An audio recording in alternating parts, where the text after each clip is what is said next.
¿Con qué mensaje se presenta a los valencianos? Pues la de llevar a Valencia al lugar al que le corresponde.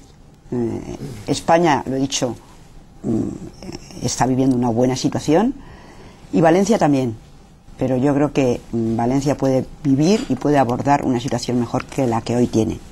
Creo que se puede mejorar su situación económica, creo que se pueden desarrollar más políticas sociales, creo que se pueden mejorar determinados sectores de la economía valenciana que han presentado algunos aspectos de debilidad en relación con la globalización y determinados sectores competitivos productivos, y yo estoy trabajando para tener una Valencia más abierta al mundo,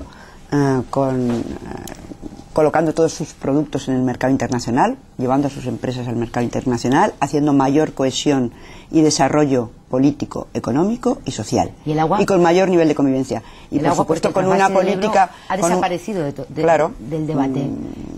El agua ha sido uno de los elementos más con los que el Partido Popular ha hecho esa política de la confrontación. No ha tenido ningún inconveniente en confrontar territorios y ciudadanos, incluso con un tema tan sensible como es el tema del agua. Era imprescindible el trasvase y ahora ya no hay trasvase. Ha habido agua estos 4 años en Valencia, los ciudadanos han abierto el grifo y ha habido agua en los peores años de sequía.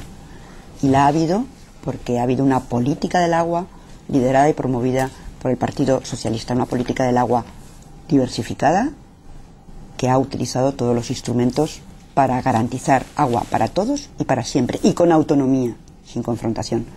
Vamos a seguir garantizando el agua en Valencia como lo hemos hecho hasta ahora, como lo hemos hecho los socialistas. Quien ha engañado a los ciudadanos en relación con el agua en Valencia ha sido el Partido Popular, y los ciudadanos valencianos tienen derecho a una explicación.